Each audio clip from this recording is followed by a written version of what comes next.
I saw a circular, on social media, making rounds that the water board is going to shut down for 5 days, and residents have been complaining, about that. Some are already making provisions, for the shutdown. And some are panicking, really, considering the fact that water has become a huge issue. I mean, a sachet of pure water now, they call it. About 20 naira for a bag is 300 naira. So some places 400 actually. Exactly. So it raises the whole need for us to look at the availability of water in the FCT. And like my co-anchor said, we have in the studio Dr. Joy Okoro, General Manager, FCT Water Board. Good morning, and it's good to have you join us. Good morning. Welcome to the show. Thank you very much. So from the circular we saw, that shutdown is supposed to commence today and tomorrow, and then Friday, and then other days, of course. Why is this necessary, really? It is very necessary. Like you just said, we've been on air for the past 5 days, informing the general public that we are going to have a rehabilitation at the Lower Osman Dam. And why we did that was to assure the public, asking them to reserve water so that the plight will not be much, because we all know that water is life. We just talked about sachet water and the rest of them, so we just took note of this, that this rehabilitation is very, very important for us and the general public. We have, there is a slab where all water treated will be sent to the slab, to the tank, and before it is being distributed to the general public. So this construction has been there for the past 38 years. And under normal circumstances, we have this issue of not really getting from the water treatment process. Once the slab water gets into the tank, the slab is a concrete slab, there's some residual of chlorine. That is a normal process. That residual chlorine is what we think is necessary to allow the slab live to the number of years it's supposed to be. And like I said, it has been there for the past 38 years. So we now have some minor issues that are coming up, which we felt that the best thing is to take off the slab and reconstruct. The process has been on, the reconstruction and the rehabilitation has been on. We've done about 83%. What is left is just 17%.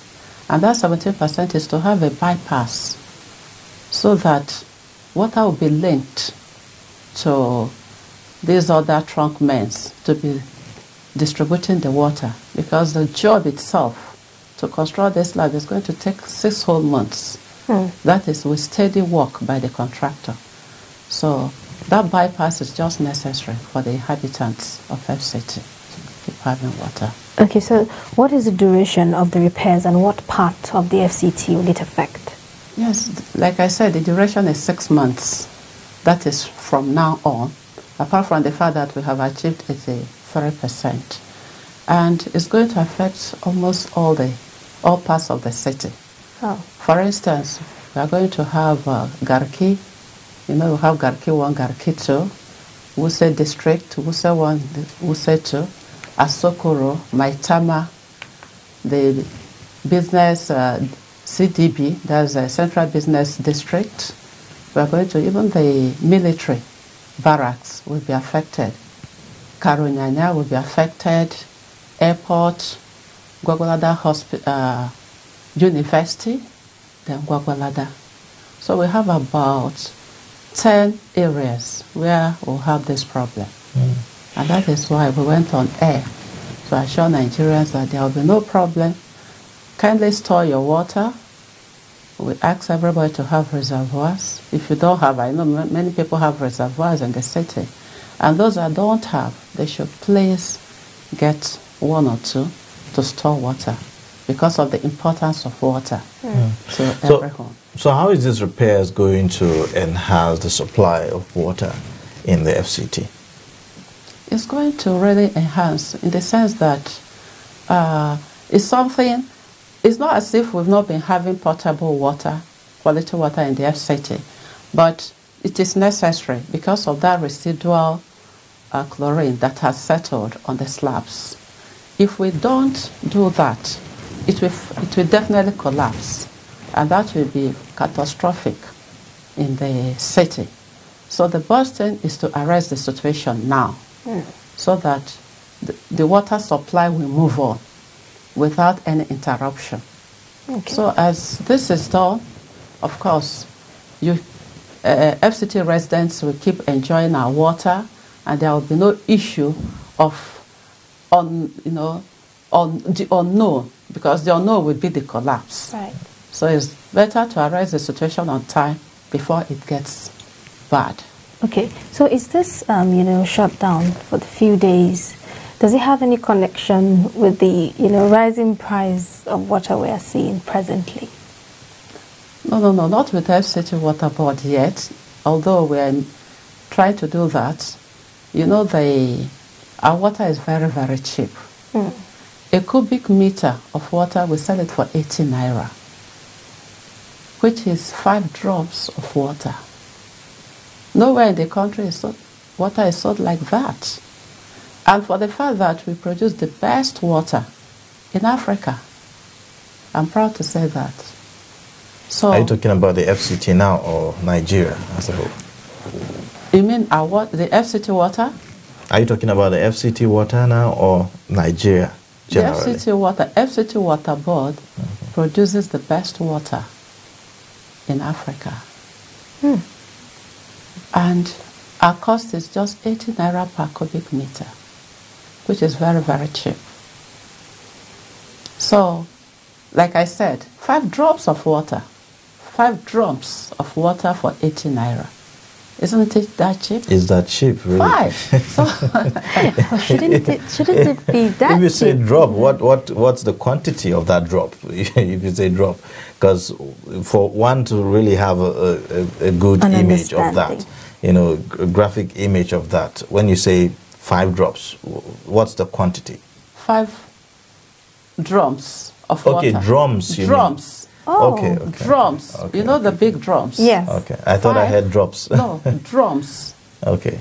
So you can imagine. Okay, that's quite cheap. That's really. quite cheap. Very, very cheap. Very Really cheap for clean water. So we are working towards rising our tariff to be able to meet up. One, the infrastructure that is already on ground.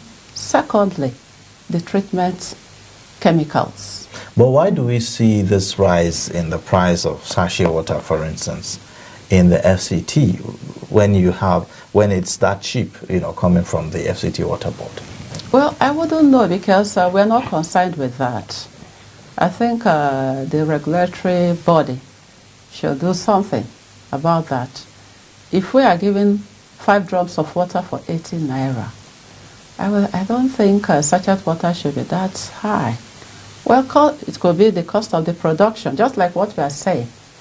So many things are in place. They have to buy what they use in packaging. They have to make sure that there is light for them to sell. All these things are money valued. So I think maybe that could be the reason why sachet water is going high. Okay. Now, what are some of the efforts that the FCT Water Board is putting in place to ensure that there is access to drinking water in other parts of the FCT that are yet to be, among the areas that were mentioned here? Okay, the areas we are mentioning here, no, they are all already reticulated. Many of them are already reticulated. So, but in furtherance to that, the FCT administration, through my humble honorable minister, FCT Malam Musa Bello, he's doing a lot to make sure that most areas or districts in FCT is being reticulated so that we can have water to all the residents in FCT. Meanwhile, we have 4 treatment plants. Each plant, plant 1 and 2, produces 5,000 cubic meter per hour. So for the 2 plants, 1 and 2, produces 10,000 cubic meters, which is good. Then plant 3 and 4, each produces 10,000 cubic meters, which is 20,000 cubic meters per hour. So we have a lot of water to give to the residents of Abuja. But because of the way the city was planned, the reticulation or distribution was done in phases. And this had been in place, you understand? But because of the influx of people into the city is growing at alarming rate. Thus, the need, like you said, to get these residents enjoy our water. But everything is being put in place. There's ongoing construction of getting the pipes laid here and there for water to come in or get water. Then there's a treatment plant being constructed in Karshi, which will give the rural community over there water, including Karu, because some parts of Karu they don't have that reticulation available. And maybe recently you must have heard, we had a mini plant in Abuja, which was commissioned by my Honorable Minister of State, Dr. Ramatu Tijani Aliyu, last December. So all this we are trying to, the administration is trying to do, put everything in place so that residents of Abuja and even environs can enjoy potable quality water. Okay, now talking about distribution, for the past months I've heard Kubwa residents complain, about water supply. And now they are worried that with this shutdown, is it also going to disrupt their supply because they are already having problems with supply? Is this in any way going to disrupt that subsequently? Really, maybe I didn't mention that earlier. Apart from the fact that we are creating this bypass and informing the general public about the rehabilitation, we have made efforts right now to get water tankers to supply water to all these areas.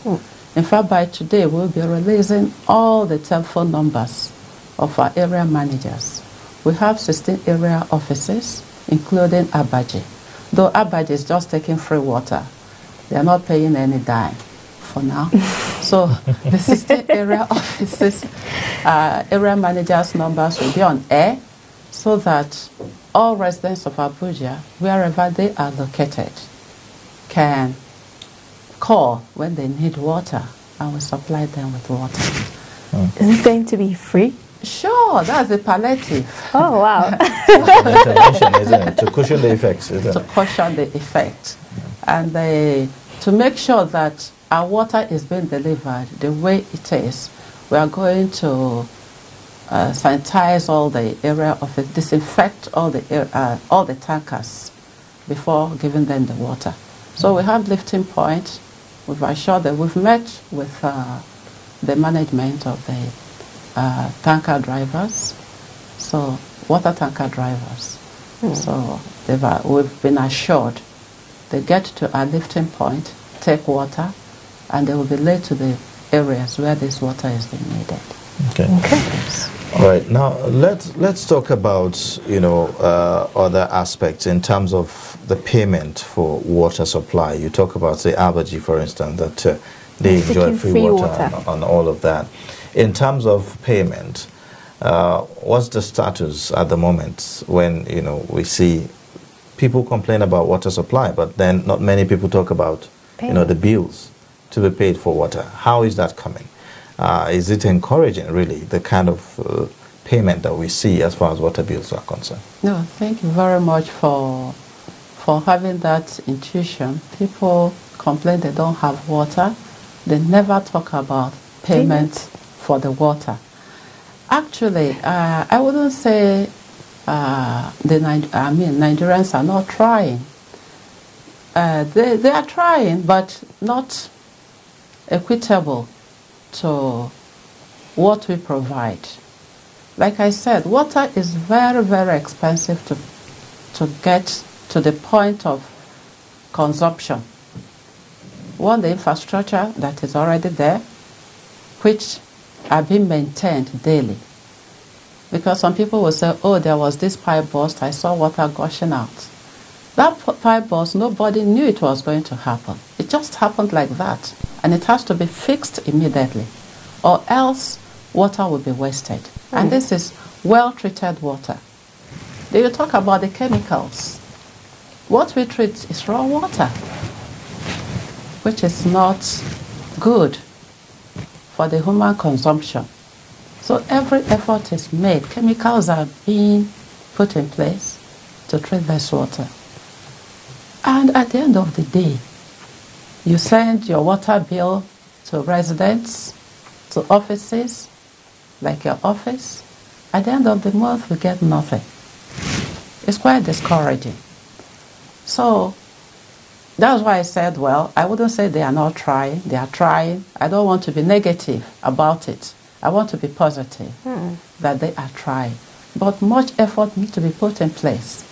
And I want to thank the media for assisting us all this time, because through our customer care forum, which the pressmen have been coming to hear us and plead with our customers too, we've been having interactive sections.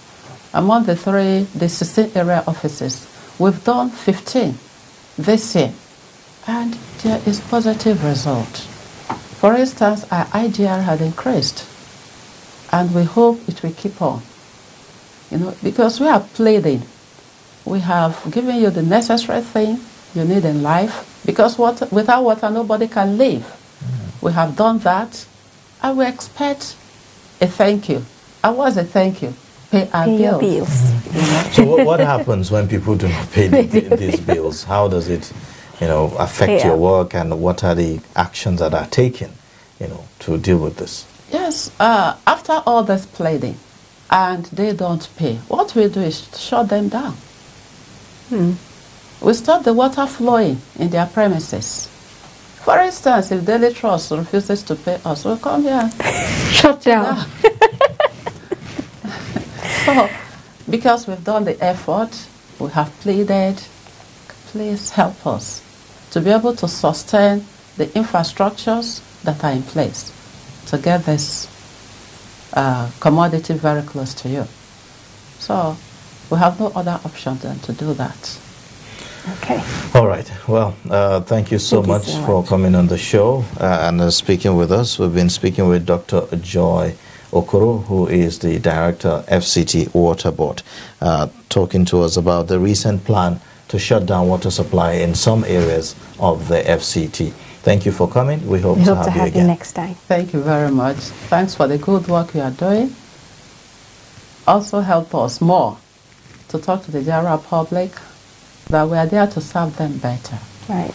And the more they respond to the payment of the bills we give them, very little bills, 80 naira per cubic meter, is very, very cheap. Right. So thank you. Thank you. All right, thank you.